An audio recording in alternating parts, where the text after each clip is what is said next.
Hello, hello, hello, hello. Good morning, good afternoon, good evening, and or good night, or from whatever part of the world you're watching from. Thank you for being here. You are so welcome. Happy weekend. God bless you. Thank you for being here.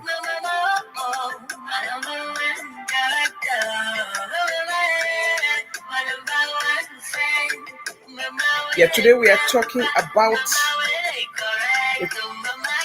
some of the things that happens. The betrayal from the pulpit. Parents' broken promises is our show today. So again, just thank everybody for being here. Thank you all for being here. You could be anywhere else but you choose to be here. I don't take it for granted. Thank you so much for being here. God bless you. Yes, today is a family day. We're talking about family and the choices that they make when it comes to, we raise our children, we do our best. They're going to make mistakes because all of us have made our own share of mistakes when we were kids. It is how we handle it as parents that matter. So that is the topic for today. Please stay put. Do not move. This is a topic that please invite more people to watch this show. Let's interact and learn together. So thank you all so much. Thank you. Thank you. We'll start in 1 minute. I'm sorry, in 2 minutes. Sorry.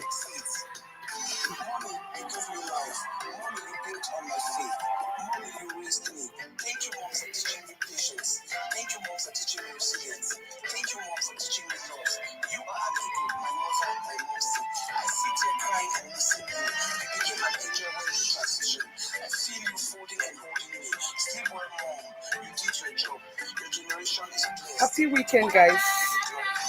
Thank you all for being here. I really, really appreciate you all. You, Mama, I love you. I love you, Mama.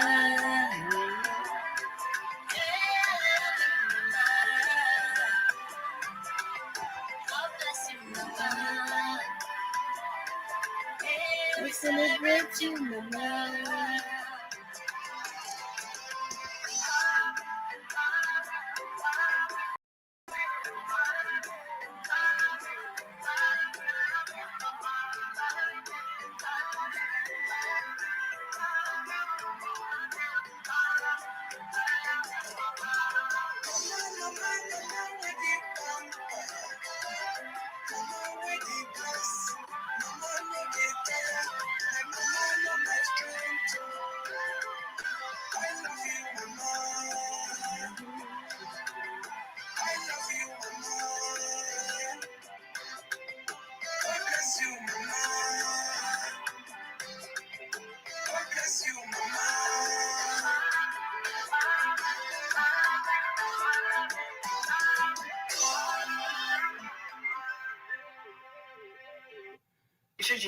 I'm sorry, guys. So we are talking today about choices that parents make under pressure because of the mistakes sometimes that we as children make. So I think it's only fair. We're talking about fathers and mothers today. Okay, thank you.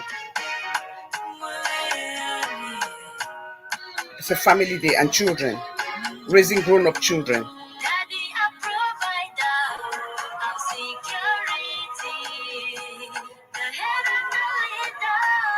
Welcome everybody. Thank you so much for being here. You could be anywhere else but you chose to be here. Starting in a couple of minutes, please. Just bear with me.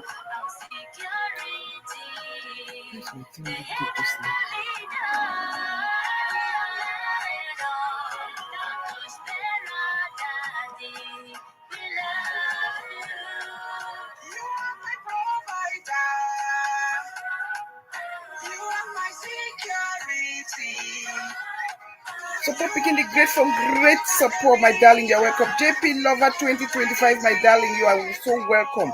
Thank you all. Thank you all. Thank you. God bless you all. Thank you all for being here. I appreciate you all.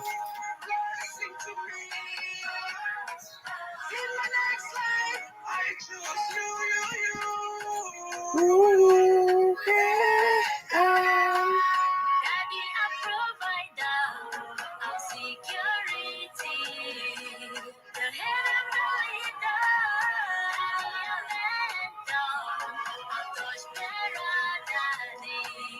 We love you. A daddy that was before his time, a daddy with a heart of gold, a daddy that stands in and out. Great daddies show. We start in 2 minutes. We'll do this show, we'll drop it, okay? Thank you all for being here. God bless you, and thank everybody for those who reached out because of the content of the last show. I really thank you. A lot of people have still reached out with me with their own stories about the show that I did part 1 and 2 on the nursing program, and the challenges that some of the nurses are facing now because of the choices they made by the schools that they attended. So thank you all. So I've already done part 1 and 2 of that story. So by His grace, next week I will have to do part 3 on it, because there's so much that people calling me and telling me about their own stories and how it has really affected their family structure and their families, the income and the children, how this has really affected a lot of children, you know. So we'll talk about that on an upcoming show, I promise you. For now, today,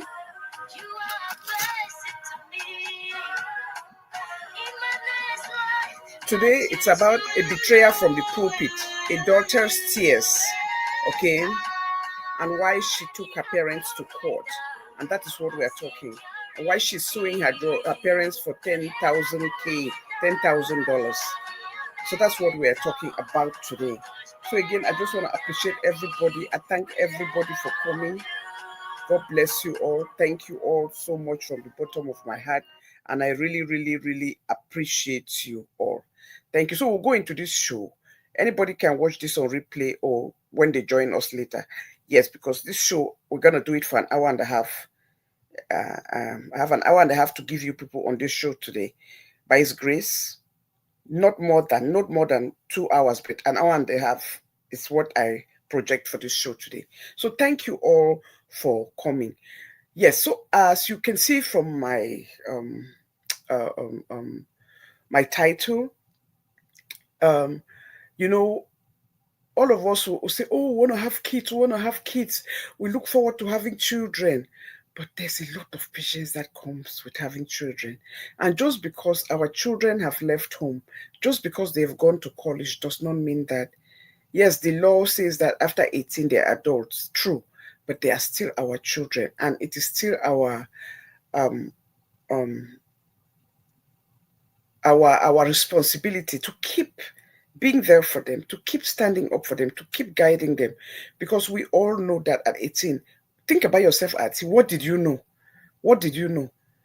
Yes, so sometimes our parents will want to tell us, give us curfew even at that age, or we'll be so upset and angry. But at the end, when you look at your life at the end, they were doing it because they understood and they have made their own mistakes. And yes, we cannot, nurture you all in adulthood. But the best we can do is just be there for when you make your own mistakes, to catch you. For when you make your own mistakes, to stand there as parents, to be there as parents, to still continue to love our children, to uphold them, to encourage them, to reprimand them without shutting the door in front of them. That is our role. That's what parenting is about. It's a lifelong commitment. It's a lifelong. So if it's something that you know that you don't have the patience for it and you don't want to go into it and you cannot make sacrifices, please, it's a choice. You don't have to become a parent. It's better not to have children. Be intentional than to make that choice to have children. And then we use all kinds of excuse. Some of us will use religious belief, will use your own, because you are not like me. Our children are not supposed to be like us. They will never be. They can have traits of us. They have our DNAs. Even twins that you have them, there's something about them that is one thing that is different. Even we call them identical twins because of their looks. When it comes to mannerism, their hearts, there's something that you will see that not everything. This person may like to eat this, the other person may not like that food, or not be So please, that is why I thought I'll bring this topic to talk about, because it really broke my heart as a mother, as a wife, because that is what marriage is about. It's about being together, living together, raising your children together, and then being there for one another to catch one another before they fall or before they make ridiculous mistakes that will bring, that could destroy them. Being that voice that you can see your partner.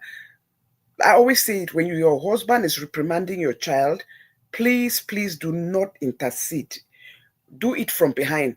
Don't come and tell or go, start arguing with your partner or your wife and your husband in front of that child. No, you want to take them in the bedroom, and if you see that you have a different viewpoint, discuss that from behind, because that is the one thing that will really cause a lot of problems in marriages and will make children manipulate parents. When they see that you are always fighting over them, they will use that to their best advantage. So don't be that mother, don't be that father that you see your a father or a mother, your partner reprimanding a child for something they did wrong, and you just come right there and you start going off on your partner. No, no, no, no. Be calm. If you don't agree, stay quiet. If let them finish, then go behind and talk to your partner about it. So this story I'm bringing to you, it is so raw, it is so real, and it is so, we see it all the time, but it's something that most of us, we don't address, we don't talk about. This woman, this girl went off to college in Texas. Beautiful, beautiful girl, beautiful, well brought up, raised in the church, knows her Bible, and she went off to college. When she went off to college, that's why when our children are going away, we always know that, we have to just pray that the foundation we lay for them, no matter how much they get influenced and they meet new ideas and new people, they will adhere to what we told them.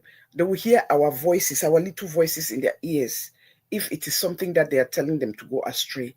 So let's trust that we have done, if you have done your job as a parent and you're confident about it, let's trust our children's judgment. Mistakes are going to happen. Yes, of course. There's no perfect person. But it does not mean that because they've made that mistake and it's something that we are against it or our religion is against it, we have to shut the door in front of them. So this girl went off to college, and she's an only child. Grew up from a religious home. The parents are like, what do they call them? Elders in church. Pra Canopia, and you're welcome. Welcome. Thank you for being. Pra Canopia, how are you? Well, it's nice to see you here today. Thank you. I know your schedule have been crazy. You don't catch, yes, you don't catch me today. Thank you. So, we just started. So this girl went to college last year. A year before, she just had the baby. Yes, the baby is 3 months. So when she went to college last year,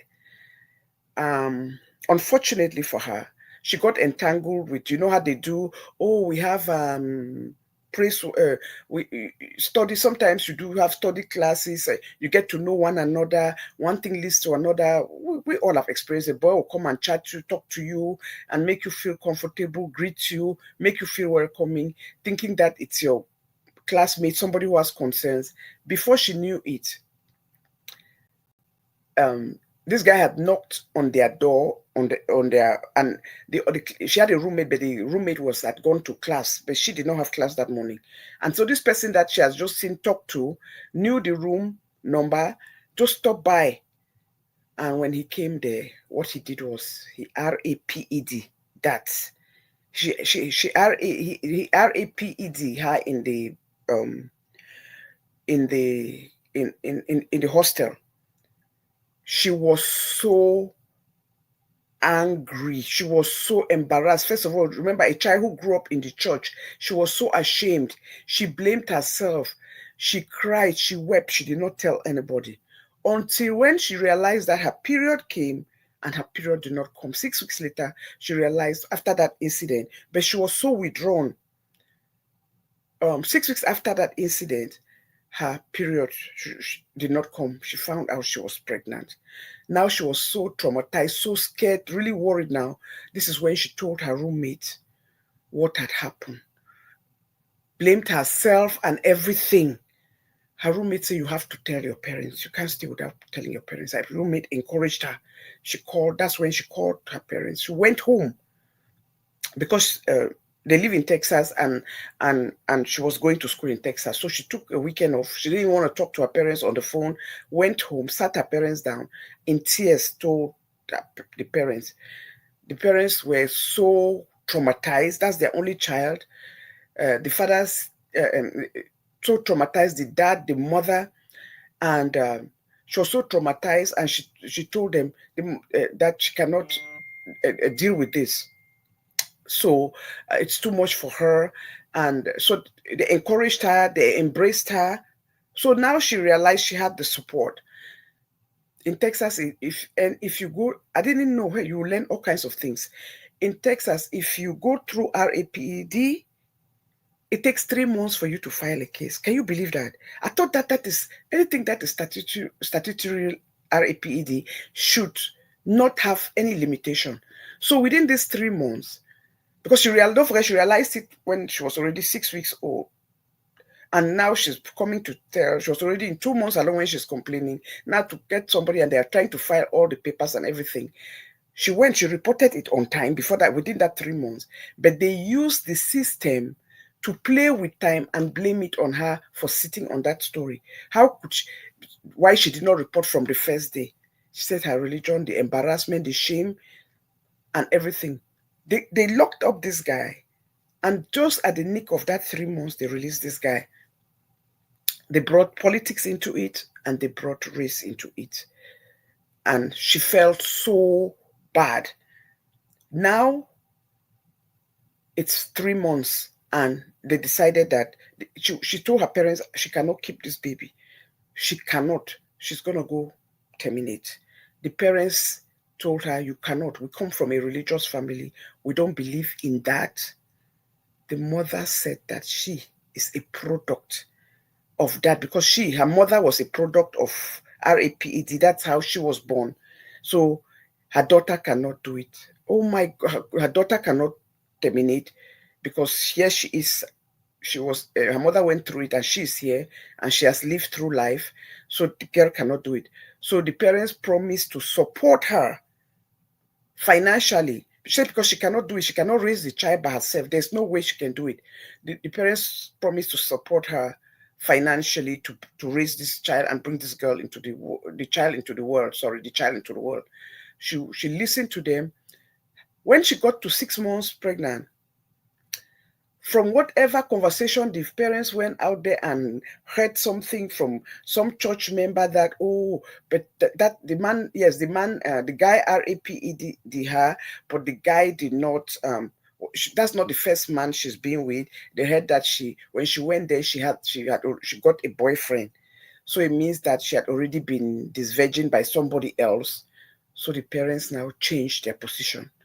They said because she had already committed fornication with somebody else, against their preaching, against their advice, everything that they taught her, they are not going to stand with her, and they take back, and they're not going to support her to raise this child that is a child of RAPED. She was so devastated. The mother woke up one morning and gave her $600 that she has to leave. She cannot be here. Say, where do I go? Who do I know? You say, we have family in Illinois. Go there and live. Go find them. Give her the address. I'm coming to ask this question. You are a parent. You are a mother. You are a father. If you cannot accommodate your own child, you are giving your child $600 when you had promised her. The only reason she kept that pregnancy was because you promised that she cannot take away that pregnancy, because that's not your belief, and you're going to support her financially so that she should not drop out of class. Now you are telling her to move to another state when her school is in your state. You are literally telling her to drop out of school. because she continued taking classes. That's a strong girl. She did not drop out. She continued taking classes. Now you're telling her to move out to go live because you are embarrassed. All your church members will see that. Oh, they will be the talk of the town, which is more. What kind of love would say that we love God? We think with the body of Christ, and then when your child faces challenges, in this case, truly, she was truly RAPED, and you use a technicality that you have found out from gossip that she already had did fornication, she had a boyfriend before, and secondly, you realize that she has multiple ear piercing of holes in her ears. Your religion does not permit that, and she has a breast piercing in her nose. Your religion does not permit that, and because of that, and because of that, they decided that uh, they'll send her away. They gave her that $600 and she had to travel. Thank you. Makes no sense. She had to travel all night to come to this Illinois, to that, go meet that relative. So, and stayed there. And then she just had the baby, a beautiful baby girl, very beautiful girl. The baby now is 3 months old. So this is when now she took the parents to court and is suing them for $10,000 for bridging the breach of a promise that they made to her, because she said that if not of them, she would have terminated the pregnancy because she did not want to bring a child into this world by herself. It was not a choice that she made. This was something, it was an RAPED. It's not like she just violated and just went and said, I'm just going to be careless with a man. I don't care to get pregnant. It was not her choice. So this 20-year-old girl now is suing the parents, and the parents came to court. That's when the mother said that, oh, she supported her daughter from the onset because she is a product of RAPED. Her mother was violated, and that is how she came into this world, and that's why she supported her daughter initially. But when they found out through grapevines that she had had a boyfriend before, it means that she had already had sex before. That goes against their religion and all the things they taught her. So that is why they backed out of helping her, supporting her, being there for her. And that is why she got up that morning. They decided to give her $600. First of all, if you promise to help her with that child, you know it's more than $600. It was to be there, help her with babysitting, help her while she's in class. You know, if you probably said give her the 10,000 or 5,000, to me, even no amount of money would have been worth it. It's about breaking your words as parents, and that is why she went to court. And it was very, very painful to watch it, because the judge says that because of the law, there's no place in the law where, because they promised as parents to give her 10,000 to give her support and didn't do it, so she could not sue. But what the judge did that I thought was just amazing, this is a black family, was that she said, I will help you to the best of my ability. I promise you in front of this court, I will give you support. My hands are tied. The law does not permit me to make your parents pay that money, but I will do my best to support you raise this child. There are a lot of good people in this world, amazing, amazing people in this world. So, amazing people in this world. So I just thought that this is something that we talk about, because even in our communities, low key, meant it in time and time again, families do this to their children where they put them out. In this case, it's not like she violated anything. It's because she was in school and she was taken advantage of by somebody. She was violated. So which parent will leave their child in such situation? They were supposed to be by her side to make sure she didn't even harm. Absolutely. The father claimed that, oh, initially when they found out, they even paid for a therapist to help her. But as soon as they found out that, oh, she already went and had a relationship with a man, they had to pull back because she had already had sex. That was something that they told her that she had to wait till marriage. It was not right. So she already brought shame to them. Oh my God, parents. Like what? This is 2025. What are we talking about? What are we talking about? Even if we are even talking about this, you people did not have that kind of conversation with your daughter before. Because if she, even the you put did not, you put always, you take a taking a Bible and giving a child to read is not an education. Even if you're in the church, you have to tell them they are leaving home. Tell them scenarios that can happen when you are in a campus. Tell them not to be trusting. Tell them just because you meet somebody and they're nice to you doesn't mean that you can even bring them in your space. All the things that you were supposed to tell them, you never give them that caution. You never told them. You never told her. But she made her mistake. And now, let's be honest, as much as I'm a Christian, I will not let my child bear a product of, my dear, thank you. That child will always remind the mother of her pain, how she was violated and made a mom at a young age. And then just the drama of her family, just what the family is putting her through. Just what the family is putting her through. So, uh, uh, I this their story really, it just showed me the side of human being where we always want to preach, behave as if we are righteous, judge so much the child that you raised, you punished her, you cut her off. What was so sad is that you did not only give her that $600. It was when she openly said that she would choose her faith. When the judge said, so what do you have to say? You're going to say that you don't love your child? Never once did she say, oh, I used to love her. Which parent will say to their child, this girl is only 20, they don't know nothing. Say, I used to love her, but no more. I'll choose my faith anytime over her. I'll choose my church anytime over her. She embarrassed us. She shamed us. She disgraced us. Oh my God. Oh my God. I looked at this husband and wife.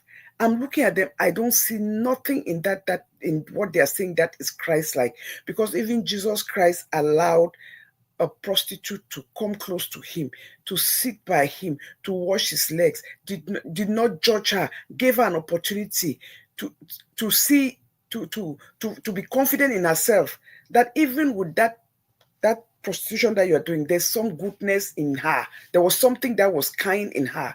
Even with the things that she was doing, she has a side of her that nobody is perfect. How can you just condemn your child like that because you found out during this kind of traumatic thing that she went through, that because she had a boy, you found out that she already had a boyfriend before? It means she already had fornicated before. You cannot stand by her because it goes against your religious practices. People, let's be very, very careful. The things that, how we hold on to our beliefs and how we use it as part of our parenting tool. Because in doing that, we could end up losing our children by trying to be so righteous, by trying to be so, thinking that we are being indignant to them and their problems, and not giving them a second chance. It's just so horrible. You put bailed out on her, and let me tell you, you may have this, the system you have succeeded not to pay her that 10,000, but morally you failed. Morally, you people have failed as parents. And let me tell you, you cannot sit anywhere when parents are talking and you'll be proud of what you have done. Because, so the fact is that that very child that you say, no, bring the child into the world, it's not a problem. You cannot take that child out. After all, me, myself, as your mother, I'm a product of that. That's how I came into this world. You are 3 months, you have not seen that child's eyes. You've not seen the baby's face. You don't know what that child looked like. But if you people did not tell her that you were going to be there for her and convinced her, she would have terminated the pregnancy. That is a personal choice. I cannot sit here and tell somebody, oh, because of my religious belief, I will not, because of my religious belief, because now what you people have proven is that you people have no ties to that child. It's not your child, it's her child. Therefore, you people were wrong. You people played her. You people did not give her the opportunity. In this America, 18 years already is an adult. That is the law. So she had to make that choice for herself. So the only reason that she changed that choice is the respect she had for you people as her parents. She believed in you. She respected you people as her parents. And she decided that she was going to keep the child based on the fact that she said, I can't do it by myself. I promise that I never want to have a child where I will not be able to raise, especially when I'm still I just went into college. I can't do it. I'm a student. And you put promise her, no, you don't have to drop out, you don't have to do nothing, just continue. And then you turn around and use a technicality to say, oh my God, she already broken God's rule. We taught her the Bible from day one. She's not supposed to have been with a boy. My dear, the one thing about some of us when we use this Christianity is that we abuse it. Because if you go look at your age, when you were your daughter's age at 19, when girls go through hormones change and everything, it only takes the grace of God. The way God makes our body, there are things that your body craves, even though if it is not time, it has not matured. That is why we just pray, we talk to our children. It is only by the grace of God that God helps them to go through university without bringing pregnancy. It's by the grace of God. Most often it's not because they don't have boyfriends, they don't have sex. These things happen. It's funny how you can align with the state, with the laws of the country to say when you turn 18, you're an adult. You are by yourself. You can go, you must work, you must pay bill. But when it comes to certain other aspects of being an adult, you people want to control that aspect of their lives. Like, yes, all we can do is pray. All we can do is guide them. Sit down and start talking to them like friends, having conversations with them, telling them the pros and the cons of certain behaviors. And if they make a mistake, hey, it has happened. But the worst thing is for anybody, I don't know, I can only imagine anybody violating. Just imagine somebody even touching you when you don't like the person, how it makes you angry. Then for somebody to invade you like that, and then you're telling her to keep it. And then especially when the law failed her, she took it to court. They used technicality, they used racism, they used the law and let that guy go free. They let that person go free. The system failed her. The only hope she had was you, the parents. So please, please, let's engage our children. Let's have conversations with them. If you are a parent your children, because sometimes I was having a conversation. You see some children say, "Hey, my mother, we don't even have that kind of conversation in our house." They don't. Parents, I beg, learn to have conversations with your children. When they're getting to puberty like this, start having that conversation. They are going off to college. Sit down, have those conversations with them. If you don't have it, somebody out there will have it. And when somebody out there is having it with them, they are giving them all the wrong information. It's not what you would have told them. And that is just the truth. Please. That's when they say family is good, it's for this reason. Because that is the last place you know that if everybody else turn against you, the one place, the one person that you're going to embrace is your family. The one person that's going to stand in for you is your spouse, is your parents, is your husband, is your wife, is your children. So please, these are the things that we must talk about. It is very, very prevalent. Information is power. Information is power. I only love your welcome, my dear. Information is power. When we empower our children, have conversations with them, we all know how this country is. We all know how competitive things are. Children look like adults. It's not like our days when we were going to school, all man, they go school na krobo. Everybody looked the same. Most schools didn't let you even do your hair.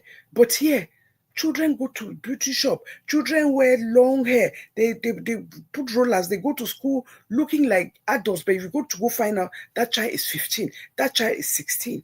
It's just the system. So we must, because when they start looking like that, they're going out, they start attracting the wrong people. Have conversations that there are predators out there. Don't open the doors. Don't bring strangers into your dorm room. They'll pretend to befriend you outside, and then they may come on holy hours thinking that somebody is coming to visit you. This RAPED is mostly done by the people that know you, not by strangers. Please. It's unfortunate that she lost the case. She sued her parents. She did not get the money. But guess what? I think they have lost their daughter forever. But looking at them, I don't think they cared. Some people take this religion and wear it on their head. How can you say you are so religious, your religion says that because your child had fornication, you have to cut them off. But guess what? You don't have no compassion, no empathy in you. Is that Christ-like? Is that being righteous? Oh my God, who is perfect? Please never close the door on your children.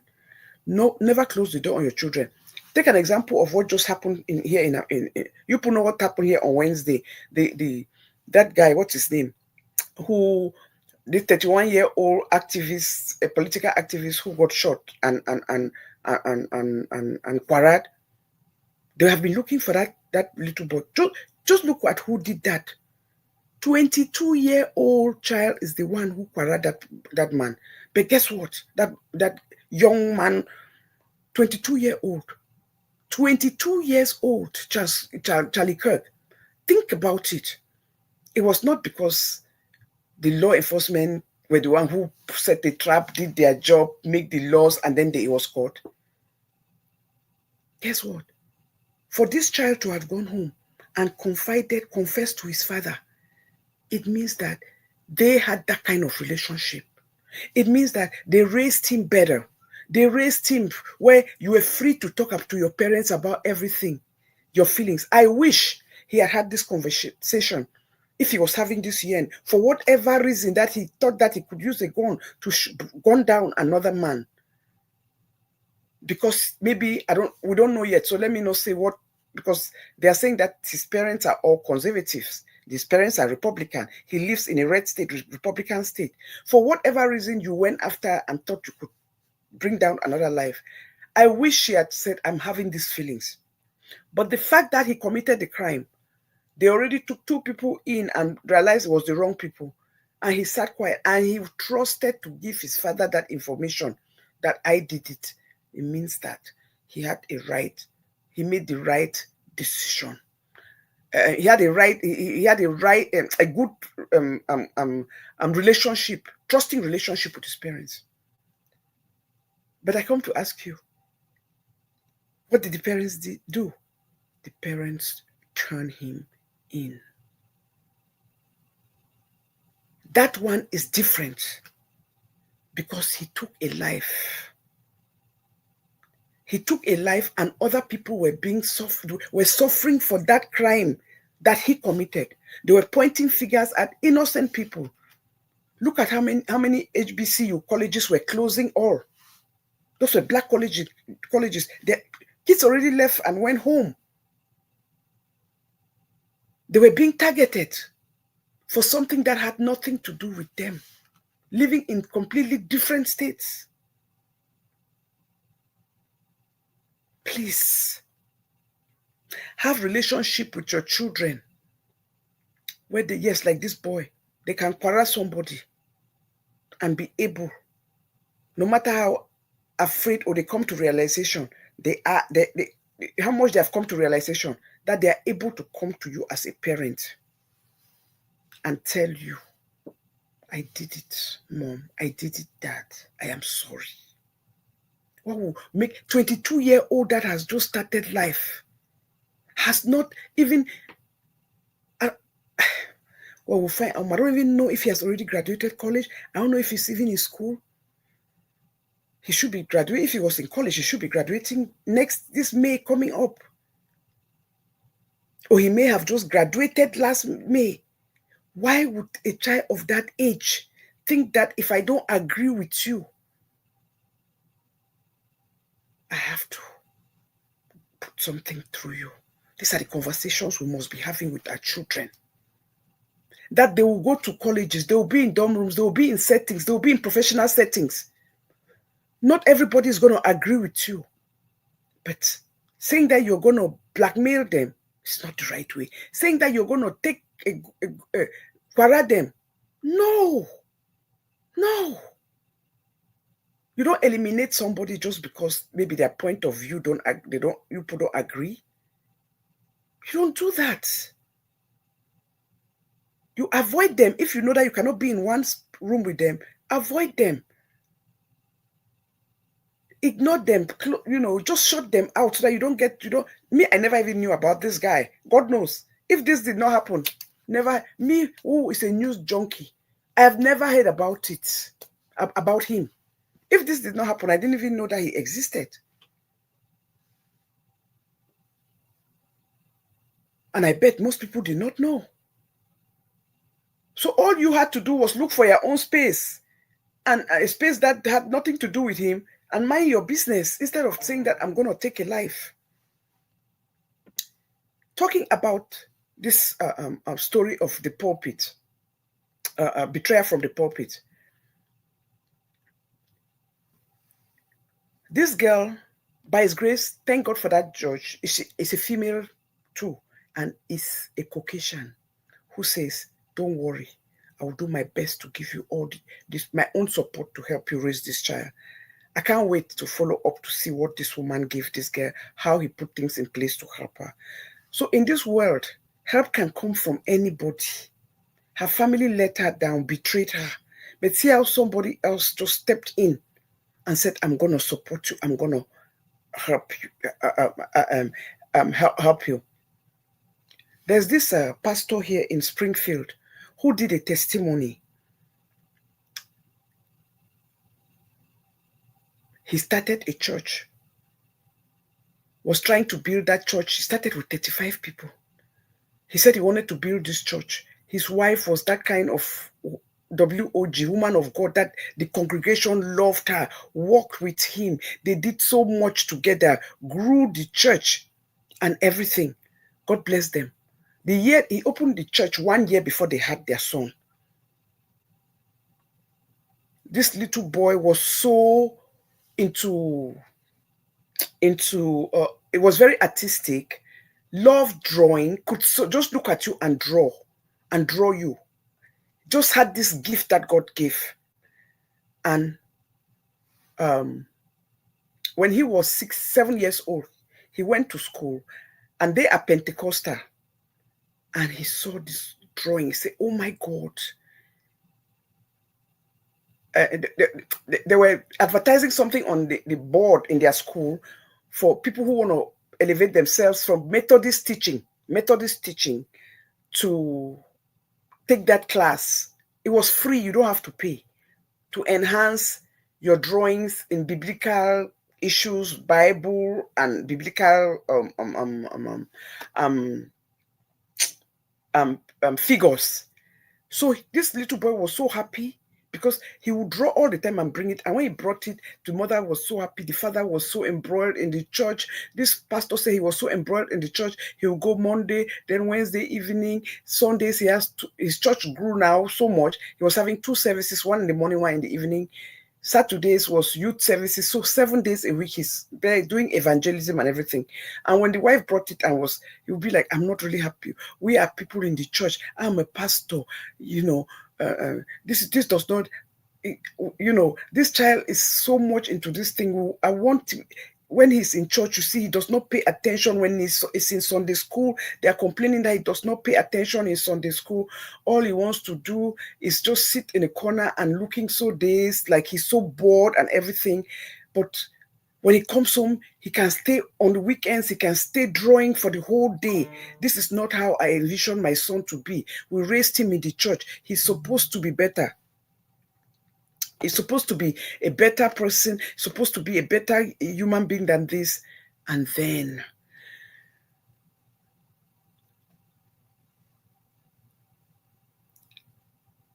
this pastor now give this testimony. He lives in Springfield. He said, what happened to his son? What happened? Then he came to realize that his son was so drifting. He would even come to church, even the congregation, they would be looking at it. Other people say it was hard for even him to preach about families and the teachings of God and families in church, because the congregation was looking at him like double standard, because his son was growing up 12 years, 13, not involved. When they are talking, he's just there looking at like he was out just here because they brought him, and it was really killing him inside. Okay, it was killing him inside. And then when his son turned 19, the wife was struck with then when 17, the boy came to him, said, Daddy, when they were filling the forms to go to college, here he was always bringing his son, if he had time to talk with him, oh please, I want to to see if he can go into any program that involves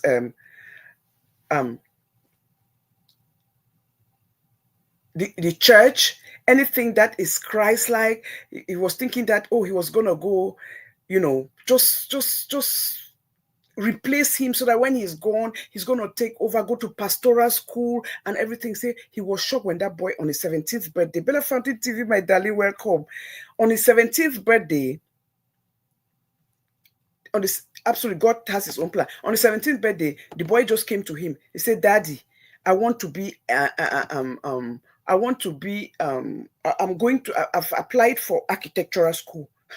He said, as he did not, the pastor said, as he did not die that night, he said he slept. He woke up, he could not sleep. He said, my own son, to go do what with architecture? He said, he has said it, this boy would, all this drawing that he has been drawing. He said, architecture? He said, no, son, you can't do that. What will happen to the church? I've worked so hard to build this church. You're supposed to take over from me. Oh, what will the congregation say? What will my church members say? This is horrible. This is a disgrace. This is a shame. He said, Daddy, whatever they will say, I don't care. I cannot be. I am going, architecture is in my, I breathe architecture. I love it. He said, serving God does not mean that you have to be a pastor. He said, Daddy, there are so many ways of serving God. He said, the father was so angry, but he put his foot down and he went. And he went to school, uni, taking a school of architecture. And while he was there and he took it from he went to school that was just about an hour from where they live in Springfield, so it was very convenient. The wife got struck now with cancer. So when they went for that visit and they gave that, they diagnosed the wife with stage 4 uterine cancer, he was devastated. He was shocked, but he did never change his schedule. Nothing changed. 7 days a week, he was gone. His son now moved from the dorm and came back home.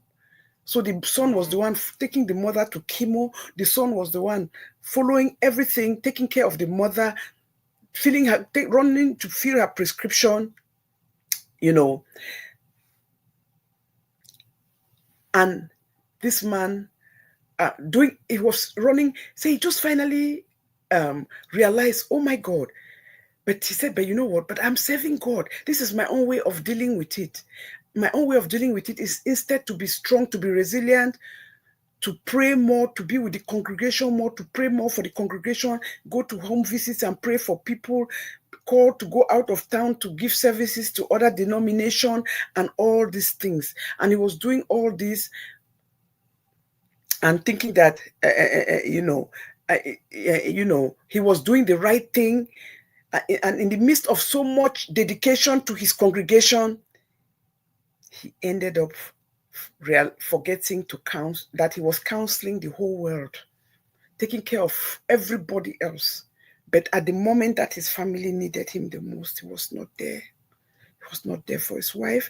His son became the grown-up, the man of the house, had to grow up fast, took care of the mother, woke up at night when the mother woke up, because by the time he got home, he would leave home by 6 a.m. He doesn't get home till 11.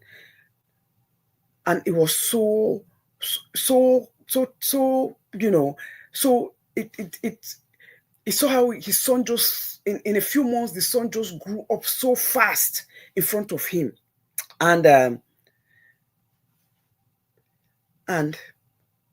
what hurt him was that his son grew up being so distant. As the more the wife taking care of the mother, he was so distant from him as a father. He looked at him as a distant person, somebody he did not know. Even when he was home, he was either studying the word of God, preparing sermons, preaching, counseling people on the phone who are calling them with their own family problems. And when his son was sick for attention, he was not there. His son will be saying, Daddy, come to tell him what they went through. He will say, oh, let me finish this. Oh, there's this person on the phone who they're talking to me. This family needs help right now. But his family was right there, trying to talk to him, to give him updates. And he was not paying attention. He was not listening. He was there busy preparing sermons, preparing stories to tell other people's children under the pretext of being a pastor, while his own son starved for his affection from when he was a child. He believed that he was fulfilling his pastoral calling. And as his church was growing so much, more people coming, it was just giving him this yearning. I tell you, there's something about numbers. We've seen it even on YouTube now. When people see more numbers, that is when they go crazy with insult. So he was seeing more numbers. It was like the devil was using him. Now he was seeing more numbers coming to the church and to him. Oh my God, I cannot let these people down. See how more people are coming. This is not the time for me to leave. This is not the time for me to stay away. I cannot hand this thing to people. They are coming here because of me, because they hear about the works I'm doing, how I'm traveling the country, helping people. So if I leave it now to go take care of my family, I will lose my congregation.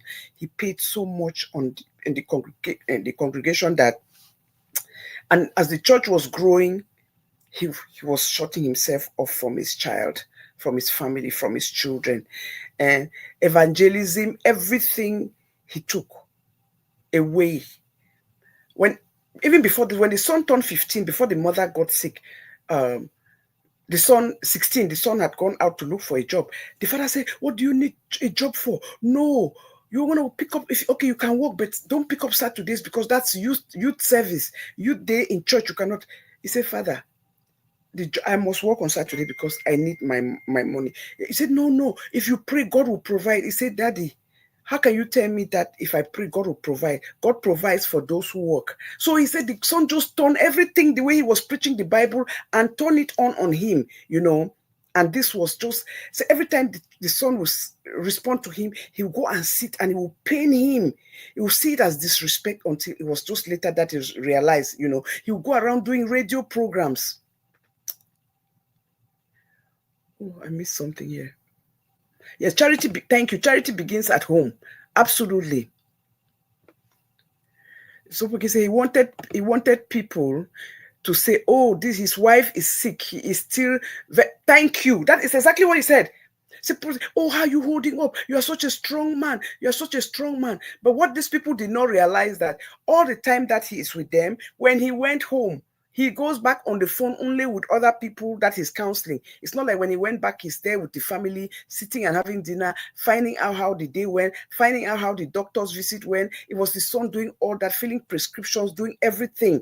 He was counseling at least 20 families, he said, 20, 30 families a month on family crisis, on marital crisis, while his wife was there on the bed, dying of cancer. While his son has been raised without a father. It's just the name that he was married and he's a pastor, was raised without a father. It was the mother who was present, who took all the roles and did everything. The appointments, teachers, parents, meetings. He had never attended one. Nothing that he ever attended. No appointments, no conferences, nothing. Everything was done by his wife. Thank God before she got sick when he was leaving high school, and she got sick. So his son grew up hating him so much. And then when there's an event in church, you tell his son, you have to really come here. Everybody will be watching. So the son will go there. This was when he was in upper teenager, 16, 17. Then when the son will go there, they will have visiting pastors. Visiting pastors will come in. Oh my God. Oh, we see your son. Oh, they will be prophesying on him. You are going to, oh, we see you. We see you making so much. We see you having a big church. We see you helping a lot of people through your church. That was the prophecy. So it was killing the father that, oh my God, look at more than 3 pastors have come independently from different parts of the country to visit his church, because he had become so popular, and they have given prophecy to his son that his son was going to be a pastor, was going to run a church. And here is the son saying that is doing architecture. Oh, the Satan, oh, the devil has entered his house. This cannot be real. This is the work of the devil. What kind of evil is this? How can 3 different prophecies came up saying that he was going to run churches, and he was going to be there for people, and God is going to use him mightily in people's lives? And here he was, his own son, not wanting to have anything to do with his church. So and this just traumatized this man, killed him. He will go to sleep praying to God, begging God, what kind of embarrassment? This is not right. This is a disgrace. And when he was not preaching from the pulpit, he was always out counseling couples, like I told you, people, evangelizing, praying for other people, praying for the needy, trying to raise money to help other families. There was a church board meeting. When church board meetings are programmed for the month, if it coincides with his child's parents teachers conferences or after school program, he has never chosen the child's program. He always goes back to the church program. Never attended his child's. Always say, no, the wife can go. The wife can go. He never made any effort. Yes, so he always goes back to the church program. He said, no, I cannot change it. I cannot cancel it. You can go there. You can be there. Yes, he always chose the church, and anything that had to do with the church. And he believed that he was serving the church. He was serving God in that way, and building God's kingdom. How can you be building God's kingdom when you have not built your home? How can you be building God's kingdom when you have not built yourself, when your family is in turmoil? How can you be preaching and bringing and mending other people's families, giving counseling to marriages in crisis, families that were dividing, but at home your family was not together? So that was what he was facing. But he was so focused that he did not see all those little pictures. He did not care, because he was afraid of losing numbers in church. His church is growing. Oh my God, it has grown so much now until he had to buy another building. So he was pastoring. He did not realize that his son his direction was in building, in architecture, and that drove him crazy. And when he had tried to confront his son before he went off to college about this drawing, that this will not help you, come to the church, you take over from me, this, everything I've built is going to, dissipate if you don't come into the church. The son said, the son even tried to explain to him that his drawings were precisely about God's work. It's about the Bible. He was not an idle person. He's a hardworking son who just wants to use his drawings to serve mankind. He said, Daddy, not every work that you do must be because you must do it inside the church proves that you're serving God. You can still be serving God by your work, whatever profession you are doing, but you use it to serve God, to help mankind. And that is how he looks at what he is doing. And that is what he wants to use his gift of being an architect to serve mankind. The father did not ever see that as anything. He discounted, by telling that spiritual truth was more important than any of these things his son was saying. You see, He said, no wonder some pastors' children are so, most of them, it just takes the grace of God. If you see most of them, if you see they always go through a lot of turmoil, and then it's at the end that maybe they get rewarded. After so many, they have gone through so many trials and tribulations. Yes, most pastors' children always go through so many trials and tribulation. And if you go to and look at it, it's because of this hypocrisy. What you have said is the truth. And if those who brought money to the church were just praying, would his congregation have been so rich? Absolutely, that is the truth. So,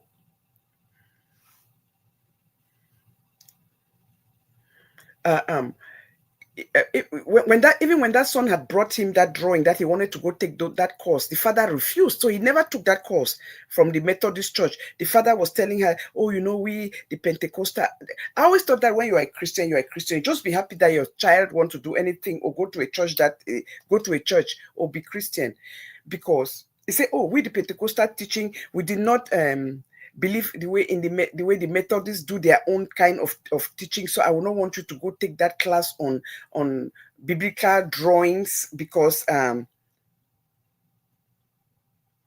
God's words were sufficient to reach hearts without using drawings or sketches, because Pentecostal don't believe that you have to use art or drawings to go through people's hearts. You understand? And that thing is very true, because that is truly that they really believe in that. That's why you see, if you see a Pentecostal church that buys a church that is like a Catholic building or something, you see they will be fighting to break the walls, move all that Station of the Cross, because they don't believe in all those things. You understand? They don't believe. They say it's idol. To them, it's idol. Yes, they'll break all those things, bring them down, because they want to those deface it. They don't want those things on the wall. So that is their belief, and that, watch well, that is what they do, and that is the truth. So he said the Methodist teachings do not align with their teachings of because they don't believe in drawings and ornaments and putting pictures on the walls. And so his son, so that child was so upset and angry. But at that time he was 13, 14, and he could not take that free course that they were offering, but he stood steadfast in his drawings.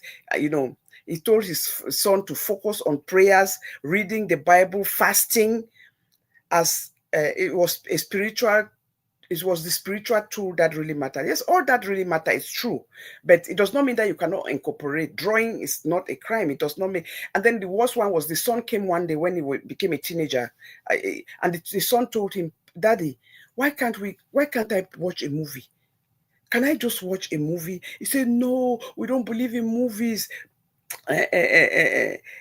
Please, we don't believe in movies." He said, but I'm talking about Christian movies. They have good stories in Christian movies too that you can watch. I hear my friends talking about how they watch Christian movies. When Christmas is coming, they took them to watch the Christian movies that's coming for the season. He said, no, all those things are not the work of man. It's the work of man, not of God. Because it's in between those things, they'll put scenes that are not good, that are not true, and everything. And God's love, you're welcome. And just discourage. So since then, the son never mentioned it again. So this was a child who grew up, cannot watch even movies at home, even if it was Christian movies. The father was so rigid. Yes.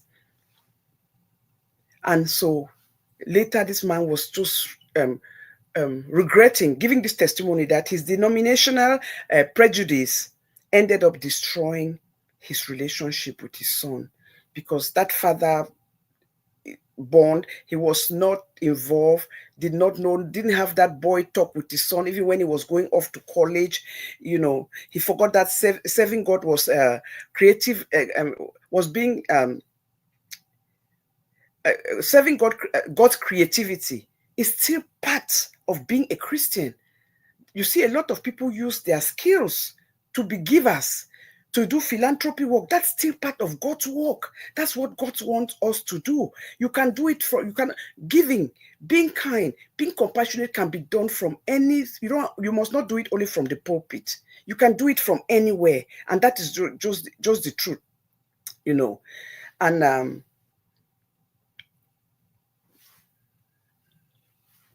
and Bottom line, the wife passed away.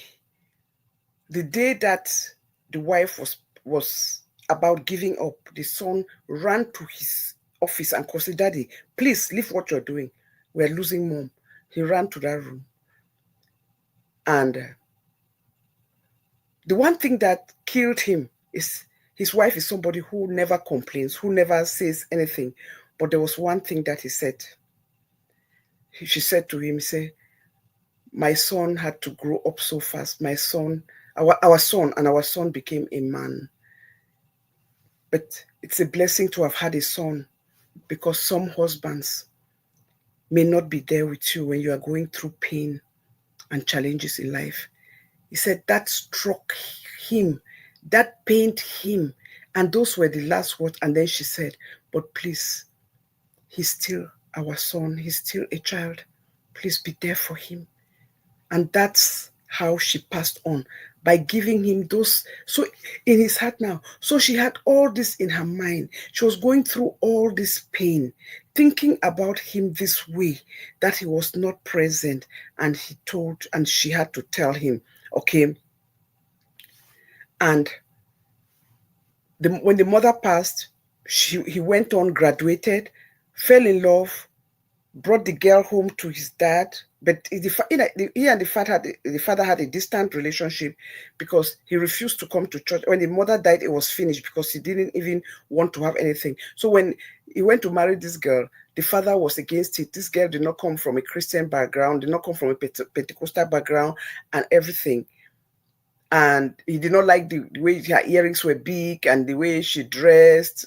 She had piercings in her ears and all those things. The boy said, and then the worst part was that he refused. He said they planned their wedding, their marriage, in the civil marriage. The father said, "I cannot be a pastor. How can I be a pastor? And my son is having but a civil marriage. This is unbecoming.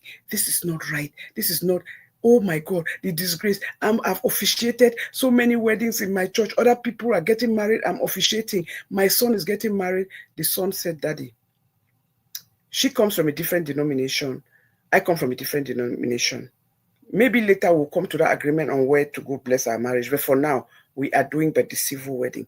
The son put his feet. The father came there, was so sad. The son did not allow it for any preaching there. And they had their civil marriage, blessed with 2 beautiful children. Once in a while, the wife will bring them to church. He never came, but once in a while, that girl will bring them to church. And he was so grateful once in a while and because they're Pentecostal, they don't baptize at 8. When it was baby dedication, they do baby dedication, but at 8 years is when they baptize. They brought the daughter, the first child, and he was just happy that the son allowed that and gave him that opportunity to do it. But as soon as the service was over, did not even sit to it. They left. They said, "Oh, they have to go somewhere. They have a commitment." The son just never wanted to be in the same room with him. And bottom line, he called his son one day, said, "Please meet me." The son said, "I can only meet with you if you are not going to talk about church. If you are going to talk to me as a father and a son, because that's a relationship that we have never, ever had. We've never had that relationship." He said, "I promise." And they met in a restaurant. By the time he got there on time, his son too was there. They sat, they ate. And you see, then that's when the son said, "Daddy, your problem I had with you is you even since I got married, when we come, even the days we'll come once in a while to church, you will never ask me, how am I doing? How is my work? What do I really do? How does it work?"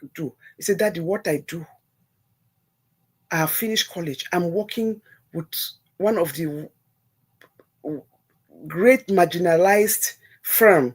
And what we are doing as an architect, I am building homes for low family, for middle income family, for poor families. I'm donating those services. That is my choice. This is my own way of serving God." So you see, that prophecy that was given was true. Prophecies are given does not mean that it has to be in exactly the same way that they gave it. Because here the child he is working, building for low income families, donating his time, to help low-income families.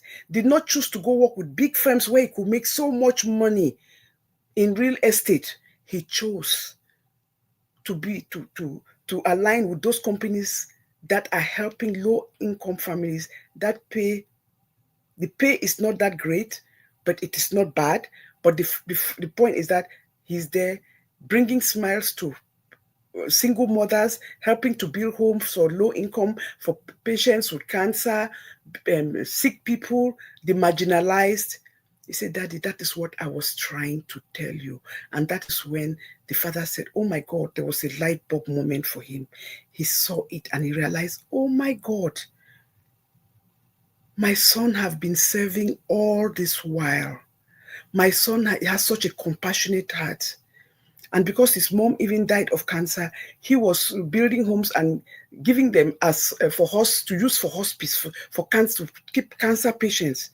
People who lost their home because of their sicknesses, who could not pay for their homes anymore, they were using this, staying there, low income, and being taken care of.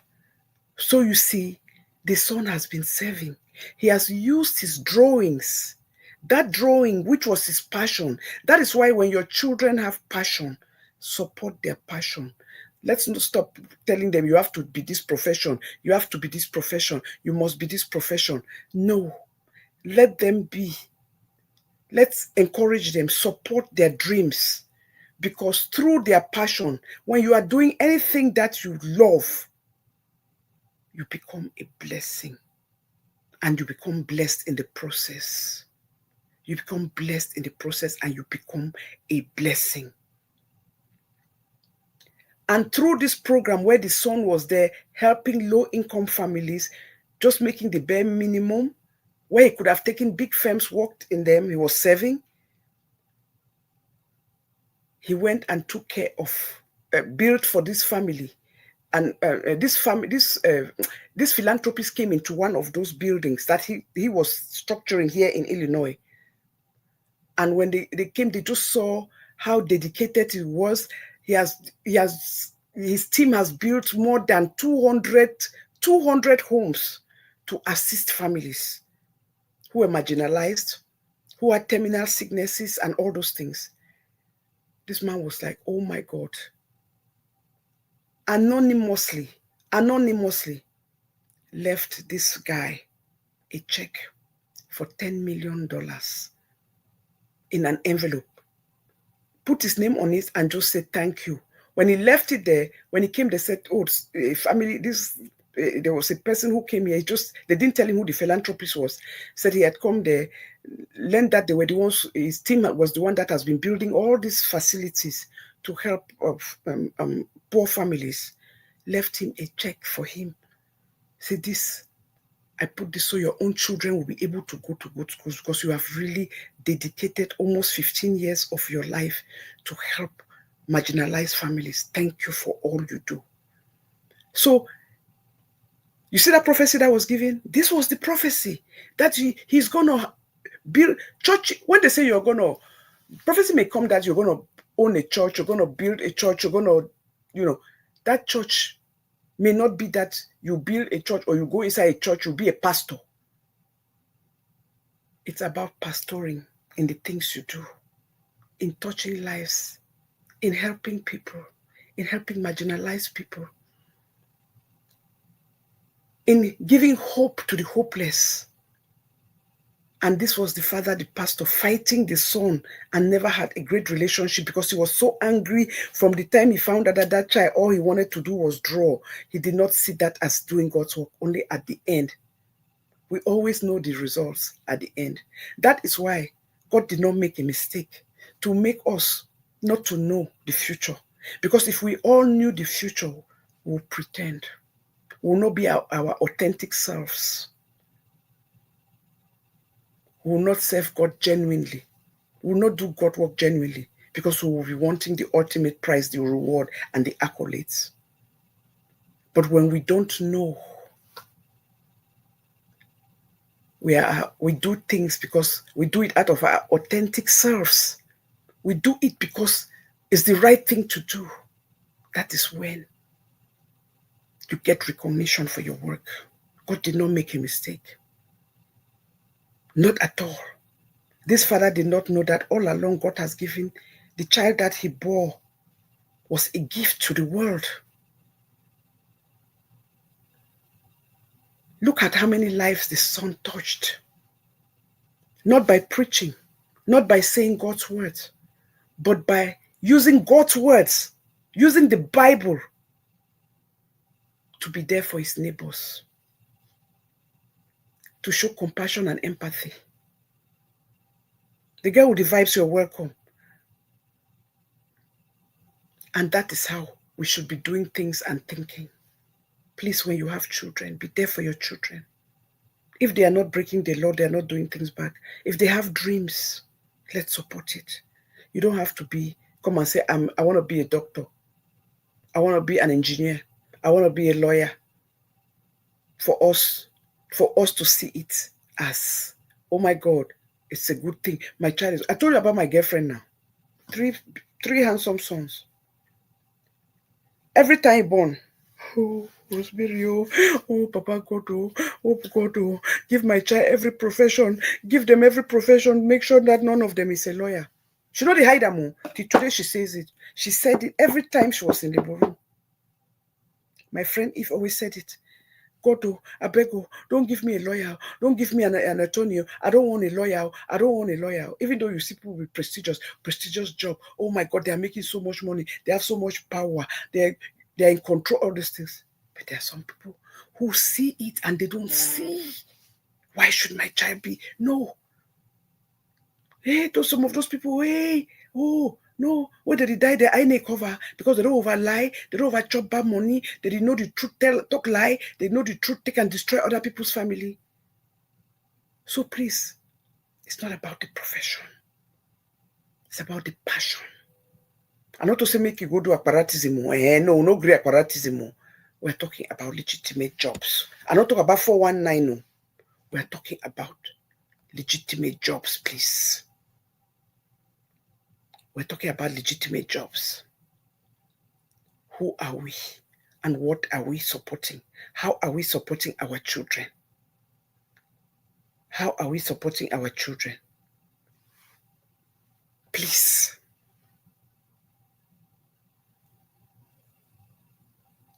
Oh, the girl with the vibe, so thank you. That means the world to me. He said, Mommy, I like all the shows you are doing these days. Thanks very much. Hey, you don't know, you have made my day. God bless you. God bless you. Thank you so much. Thank you so much. Zion Ephraim, my darling, you are welcome. God bless you. Thank you. Thank you. Yes. So people, I beg of you now. There's so much more than looking and thinking that this competitive spirit that we have. Oh, mama, my neighbor is picking, a doctor, my neighbor is picking. Oh, what would they say? What would they say? Why is my neighbor's child, their doctor? Then you are saying that you want to go carpentry school. There's so much money in carpentry. Hello. So if that is what your child likes, I beg you, buy the nails. There are carpentry schools opening up. Send them for that school. Empower them. Because they will come out and open their own businesses. And they will maybe, or schools to train other people in their field. There's so much power. There's so much money in it. Let's not grow up in that time that we're looking at things in that way. Let's support our children's passion. Prophecy does not mean that they saw a prophecy that you are going to be a medical doctor. Does not mean that you'll be a medical doctor. It may be that you're going to be somebody who's going to help people, who's going to help sick people, who may see somebody who is draining, who is sick, and you must look for a way. Maybe you open an NGO, maybe you open a foundation to help those sick people. It does not mean that because they saw that prophecy that you come out as a doctor means you come out as a doctor.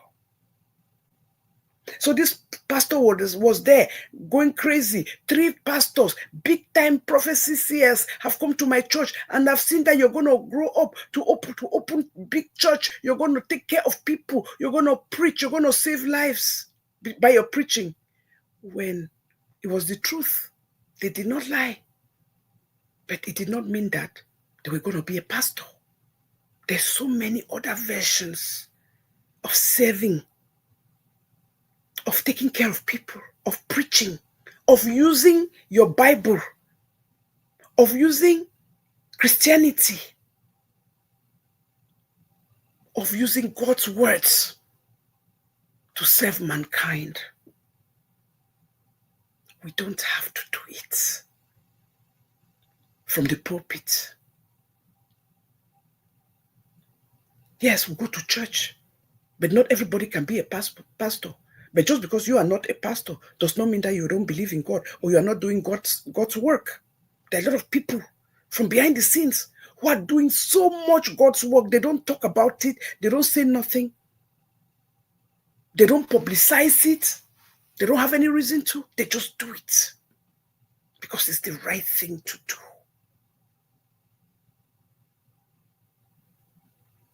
People, as they say, money make noise. So just uplift somebody around you today or tomorrow, or a child that comes around you need mentoring. They tell you about something, or you ask them, what do you want to do when you grow up? Don't kill their dreams. That's their passion. If you think you want to help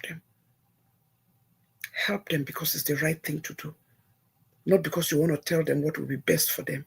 Because we are in this condition now where a lot of people are losing their licenses to practice because we keep telling people, oh, as you go for state soil, make sure you enter nursing program. Now there the money there. Make sure you go into nursing program. Now there the money there. Make sure you go into IT. That's where the money is. What have we noticed now? Even the IT. People go to school for the use and for do for people 419. Have you not experienced when you are there, your WhatsApp, somebody's calling you, sending you a message? Oh, I've just sent you a number. Can you give me that number? We have a meeting. Enter that Zoom. You see, it's a big thing. We're hiring. When you see those things, messages, please don't open, don't enter. It's 419.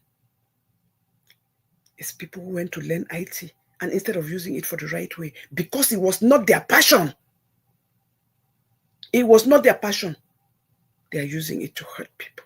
They're using it to scam people. They're using it to get into people's bank account. They're using it to hack people's account. They're using it to hack people's pages.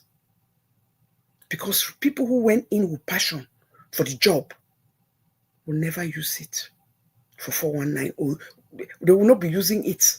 If you go to find out, very minimal. If you went in for your passion, you will not use it to destroy mankind. You will not use it to destroy your neighbor. You will not use it to hack people's accounts. Let our children be. Allow them to make choices. As long as it's not a criminal choice they are making. If that is their passion, support them. I remember when my daughter was 9 and 10, from 8 years old actually, go anywhere. When we go somewhere, anybody, oh, what do you want to be when you grow up? A model. Come see for house. Now, so it cut, as I saw. I started hiding my scissors, hiding my fabrics. I want to begin to cut Martin them. Anywhere I go. So when she turned 10, I remember this like it was yesterday. I went to one of my sister friends' house who grew up together inside the same house. Our parents were spending when our parents are going somewhere for work or anything. They will package us and all of us live in the house. We'll be moving from one house to another. That's how we lived. So we went to visit her one evening, and she turned to my daughter. Say that she was if she was 10 years old. He said, "So, Tolu, what do you want to be when you grow up?" Oh, a fashion designer. I want to be doing my fashion designing. I should over that chair, my belly go inside. I'm telling you, as one of those parents who went through that, who made that mistake. Thank you. They say I love them and I'm sharing them. God bless you. Thank you. I'm one of those parents. So My friend sat on the other end. I was backing Tolu when she was talking. Because Tolu is talking to you, she's always so intense. She always like to look you in the face. Me, I'm sitting behind on the couch. Now, so my face just goes so that she could see through me because she knew me, how I am pained. So she's going there. Yes, auntie. Yes, auntie. I'm going to be a big fashion designer. I'm going to be doing my pieces. I love to draw and I love to make my clothes. Because every time when she has said that to me at home, I say, okay, mommy. I never discourage her. I'll say, mommy, that's a good idea. But you know now, the way the world is now, it's good to have two careers, two profession. I don't want no two profession, mommy. No two profession. only one, mommy. I don't want me no two profession. Only one. Hey, I said that. So I just left it because I never discourage her, but I always try to incorporate that you can have to. Okay, so if there was a second profession, I don't want nothing. No profession, mommy. Mm-mm. So when we went to that house, so when my friend saw me and saw my face, he knew that I was not happy, right? It just to say, Rosemary, fix that your face. What was it? Because she called my mother auntie. He said, Apone for far from Trina. That's your mother. Your mommy don't come back with every way. It talk like her, so assertive like her, so confident like her. You did it, you vex it, pick it up to say, is that not what your mother was doing as a side job? Because my mother worked for the government, but after work, she did so. She was making wedding dresses. If you see the clothes my mother's made here, you will not believe that it did not come from a couture, hot couture. He said, that is your mother. Support her. I said, oh my God. My light bulb moment just went up. I said, oh my God, I had never thought about that. Thank you so much. From that day, when she said it, I never said to her, oh, look for a second profession. I never, I just embraced it. I was just happy. I said, well, whatever God wants to do, my mother did it in a smaller scale, maybe because she's abroad and born here. God may use her to do her own in a bigger scale. So I just left it there. And it was funny. That year, they did, there was this results that they do. There is something, hey my God, my head, it don't catch me. For the whole of Illinois, she came number one. The results came out, she was number one. So that's why that thing, it pained me. So I said, hey, Pikin don't enter double digit. See how good things they follow it. Pikin to say one go do designing. But anyway, my friend tell me that, no, that's your mother. She did it on a smaller scale. God wants to use it, so please just support her. So from that day, I never talked about it again. That was when she was 10, because she had just celebrated her 10th birthday in March, and then we had this conversation in June, in summertime. Hey, we just went, just go away. So one day, when she went into high school, high school is 4 years. When she graduated middle school and was going to high school, that was 13. When she turned 13, 3 years later, Tolu just came one day. We were just eating. After church, we just sat there. He said, I think I'm going to change my major. From nowhere. At 13, she had just gone into the first the first semester of high school. He just came and said, Mommy, Daddy, I'm changing. I said, we looked at each other. Then she pronounced it to us. I was like, what happened? He said, you know what? After sitting down with my school counselors, based on my subjects and and my attention in class and the way my courses, I think that maybe one day, but for now, I think that this is where I belong. We're like, wow. So I say this to you, that even our children will learn from them. When they come to us, Let's not chastise them, because I almost made that mistake. Just leave it. Because one thing with children, when I've realized, when they want something so bad and they realize that you're against it, it's like that is when they want it so bad. So let's just support their dreams. Whatever will be, will be. Let's support their dreams. Let's nurture their dreams. As they are growing, maybe, just maybe, they may see in them something else. They may change their opinion of who they want to become. So let's just support our children's dreams and just know that out of any profession can come success. It's about you, what you want to do with what you have in hand, how you want to use the gift that God has given you.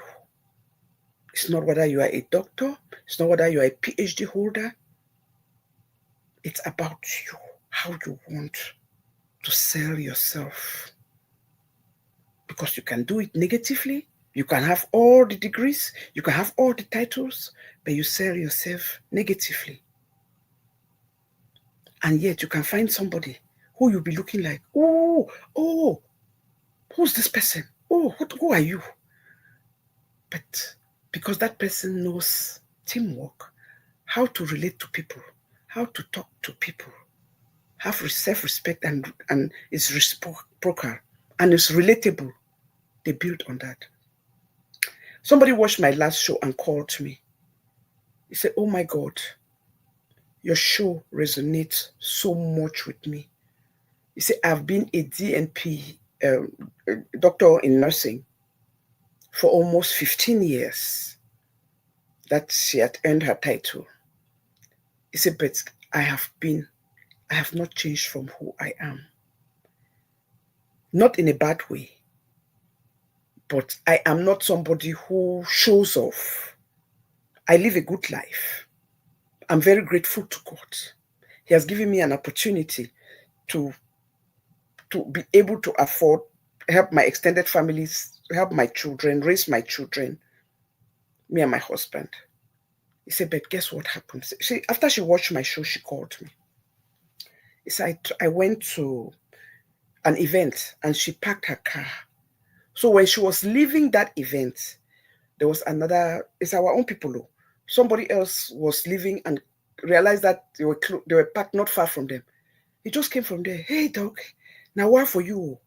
He said, the kind of you the driver, I beg, chai, not the disgrace man, so chai, you know, go upgrade. He said she was so hurt. First of all, this person was not even her friend, not anybody she related to. But look at the way she just came and talked to her, and there were people listening. He said, so she was just thanking me for that show. It's not the car you drive that makes you who you are.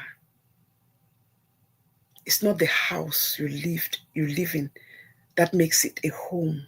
It's not the size of the house you live in that makes it a home. It is about the joy in that house.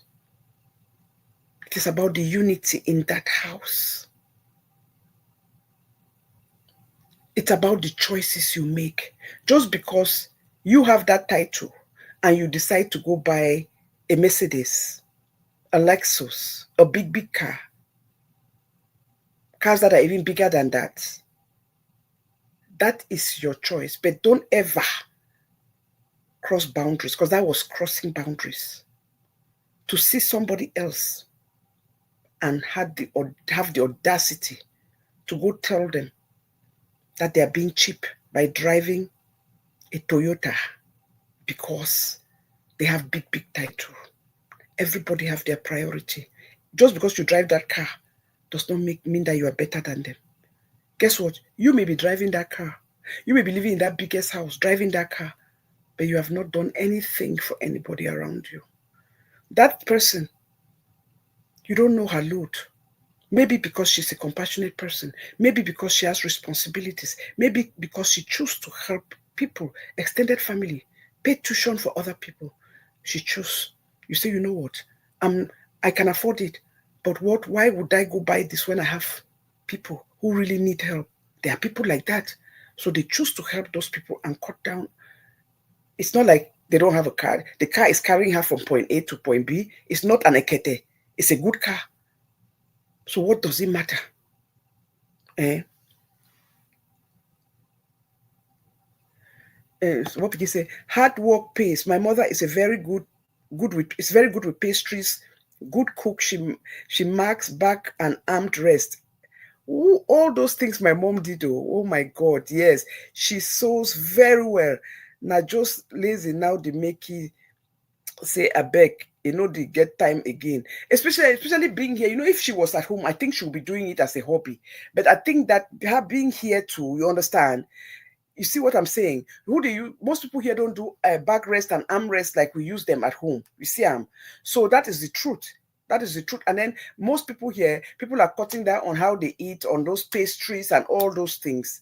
So that is the truth. And then plus again, ageism don't catch you. Your body, you get all that talent, but body the ache, body no be the same. So all those things, there's a lot of factors that go into that. That is true. You say even if say age don't catch you, which age? Even though we say age don't catch me, was thinking of learning my sewing. Please, what age don't catch you? You are too young. It is a great gift to have. Even if you have your children, you'll be surprised how it will help you. Look at Tolu when Tolu between Tolu clothes. If you see most of her clothes, all those things I used to post on Facebook, now me had the swam. It got to a stage and it sit on so cut close. So take hand. I saw that close with hand. You look at it, you will not believe that it was sewn by hand. I'm telling you the truth. I'm even faster with the hand. I'm telling you, it's not a joke. Yes. So most of her clothes, that's why you see me and how I used to wear one kind now. Because I'll make my own and make her own. So we'll just have the same kind of fabric. So it just, it gives you that zest to play with your children, bond with them. You put do things together. So if you like it and it's a passion, do it. Go take it. The good thing now is that in our time, you could not even Google it. Me, I learned it from my mother. Google it and learn. Google it and just learn the basics of it. And you can use those basics. And the more you do it, you realize that the better you get at it. And that is the truth. The more, if you like fashion, so nyanga, so you'll be surprised. If you people now, will you don't even use fabric now? They picking them. They not even wear fabric now. Small pieces so they cut them. I'll look at a grown woman clothes. I say, Tata, this one a 1.5 yard. Clothes now so is short. They don't take upper part. They don't take down part. So the clothes now only from the bobby to the tie. Hello.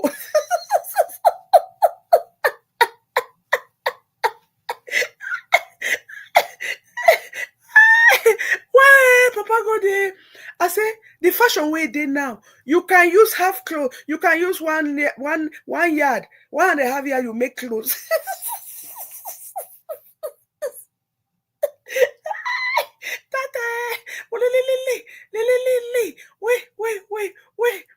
Wait. Since I started, I can't end this show. I don't go above my time. Since I started talking about this thing, I say, hey, did you pussy veteran? Hey. I say, I want those who don't know veteran enter me for phone. Was it now yesterday night or not this morning? Yesterday, veteran enter me for phone. Veteran party for Cincinnati. I hear that next year they're going to Boston. Wow. Hey? Please, I beg anybody who has veteran, una send her for me. Because what I saw was it that all white party? Was it the Friday night party? Or was that the gala? Because they sent me everybody in white. I mean, it just these people wanna spend money. If you see how that hall is big, that hall is so huge. Woo. You know what? I give it to you people, no matter what Cameroonians they don't try. You people really travel to support one another. It just gives me joy. That is such a very, very good thing. People pay ticket, travel, and all this now. They stay for hotels, just bonding. It was amazing. I'm telling you, I see only, I think maybe one blue spot for that place. Everybody was in white. I love people who respect protocol, You respect when people say come to my party. The colors are black and white. It's fine for respect them. I just love that you people to think that you people came out. Like, I think it was only one or two people who went off color. I think only one person, coming in blue. Everybody was in white. It was amazing. Amazing. It's good to honor people, respect boundaries. When you go to parties, they say, come with this color. I beg, if you know one time, you know go.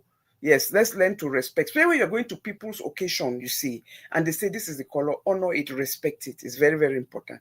If you know if you wear you white, no go. If you know wear you red, they say, oh man, are red, no go. Yes, at least respect, but no by force. But again, we'll end this show here today. I hope we have spoken enough. God bless you all. Thank you, people, so much. Thank you all. Let's continue to share. Let's continue to talk about all these good things, educative things, things that can really empower people and share knowledge. Like I said, knowledge is power, information is power, and let's continue to support our children. One thing we should know as parents, and we don't pray for them to make mistakes, but mistakes are going to be made in whatever capacity. Mistakes are going to be made. Things are going to be done that you say, oh my God, I'm disappointed in you. And that will break your child's heart when you say that to them. But we don't say that to them because we hate them. We say that to them to make them think out of the box and know that if I can do this, they don't want to hear their parents being disappointed in them. But it doesn't mean that we shut the door in their faces. It doesn't mean that we leave them in the dark. It doesn't mean that we throw them out. They'll always be our blood. They'll always be our children. Why bother to have children if at the end you're not going to be a forgiving parent? Please, life is too short. Let's learn to respect and love one another, even through their mistakes, because we all, every parent, you who is there trying to be so hard on your child, did you tell your child their own mistakes that you made? No, you have not. So everybody has made one mistake or another. One mistake or another. I was watching who show the other day. Hey, Papa God Day. I hate to do this, but let me just say it because that's an example. I was watching Sheila's show the other day. Was it 2 days ago? And this girl, they were playing a video where this girl is saying that, yes, then we go, it can meet on me. They do a hookup online. Then they go do payables. Then the boy has never called. Then I'm calling and he's not picking up the phone. Then another girl, because he saw that and they put the boy's name, he saw that, oh my God, it means this boy, this is what he does. Oh, he did it to me too. And then, hey, what kind of generation are we now? Things that we told our children not to do. Things that you do and you are embarrassed by. You people want friendship, you want relationship. But you just meet a man. You just go to the hotel room. And then you come out. And you're crying on the media that the person has wronged you. And so you want people to go discipline that person. No, you did not discipline yourself. How do you meet a total stranger and then you go to a hotel room? You didn't even use condom. The other one was even saying that, oh, I'm just glad that everywhere I go, even to market, I take my condom. Hey, generation, picking the wrong kiwi, I don't die. Yes, I'm glad that you are responsible. It's a good thing. But mama, no, we think that you talk for public. Say, hey, I take my condom. Tata, hey, I better not catch me before I fall. Even when I go market. So you think that which responsible man will see you and want you? That you take you to go. Which responsible man will see you? See you 1, 2, 3, you're welcome. I want to bring you home. And you go there and show your faces, put on their names. Saying, oh, so when I really bring that man, make her answer what I really do it because he has ghosted me since we are gig pebbles. My dear, he was not your boyfriend. That's why he has no feeling, he has no shame, he has no remorse, he does not feel guilty. You only say that to somebody that you've already bonded with. Oh, thank you. You only say that to somebody, CEO 1, 2, 3, you're welcome, thank you. You only say that to somebody that you've already bonded with, have a relationship with, then you can't make me feel guilty. Somebody that took you that was a one night stand in his mind, he don't have no feelings for you. He has already shown by his action. So you for just swallow that disgrace you want. As I said this particular topic to show that tomorrow, when I don't grow, will you people tell your children that you went and did this in a hotel room with a man? That a man took you for one night stand and you went on media and you were crying that they should go and ask that man what you did. You will not tell them, right? Because bottom line, There are certain things that you are so embarrassed you cannot tell your own children. So why is it that when your child make a mistake, you cannot forgive them? You people be acting as if your life is so holier than thou that you cut off your child. Hey, no. Oh, you did fornication. As you did fornication as a child, you cannot. That's not against our religion. Our Bible studies did not teach us that. We took you to the church. You did not. Oh my God, get out of town. Get out of town. So that's the only reason I brought this. Because tomorrow, you will not tell your grown-up child that this is how dumb you were, how loose you were, how carefree you were, how careless you were. But you'll be taking their own mistakes and throwing them out and be banging the door in front of them. Let's not do that, I beg. Being a parent is a lifelong career, yes. And it is something that it's a big sacrifice. And it never ends, despite the fact that they'll say they are adult at 18 or 21. They'll always still need us. It's very important. So please don't shut the doors on your children when they make mistakes. The only time is if you see that picking go quarrel you. If they have lost it, they bring gun, they bring knife for can kill you, and you get right for protect yourself. But for them making social mistakes, we should not shut the door on them for making social mistakes. You know, it's part of growing up. Part of growing up is experiencing life. God did not make love and loving for no reason. God did not make our hormones to change as we are aging to become teenagers and young adults for no reason. All we have to do is, that's why we must have that conversation with them, be open with them, those talks with them, because those feelings will come. But we'll tell them that just because the feeling is there does not mean you have to act on it. So again, I just want to appreciate you all. Thank you all. Bye, everybody. God bless you. Have a wonderful, wonderful weekend. By His grace, we may see on Sunday. Yes, because I think I have something lined up for, let me see here. I think I have something lined up for Sunday, if I'm not mistaken. Yes, a wife's betrayal. Okay, so we'll talk about a wife's betrayal, the complexities of daughter-in-laws and their in-laws. Because I've seen something. I don't know if it's that the world have so changed, but we'll talk about that topic, that most people are getting married into a family, women or girls.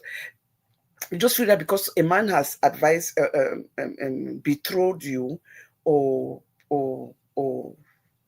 engaged you, or is getting married to you, you think that you don't have boundaries. You think that you can just walk into that marriage.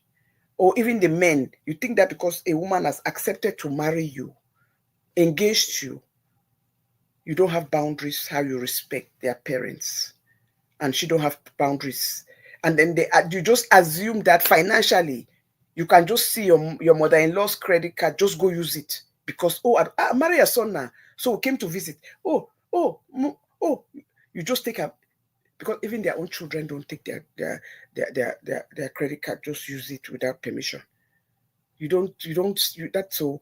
Please, we'll talk about that, because a lot of people overstep these boundaries, just thinking that because I'm married into this family, I can just take anything because, oh, they get money, no. I'm married, oh, God don't bless me, I'm married into a rich family. So if I see my father-in-law a credit card, mother-in-law is credit card, or I have access to it, it means that let me just go into the store, shop for $12,000, $10,000, because, oh, I'm married from a rich family. No. So that is the story I have for you on my next show, A Wife's Betrayal. We're going to talk about it, incorporate it with son's betrayal too, because it's from both sides. But this was stemmed from a wife's betrayal. So I meet you guys again on my next show. God bless you all. Thank you all. Happy weekend. Bye, everybody.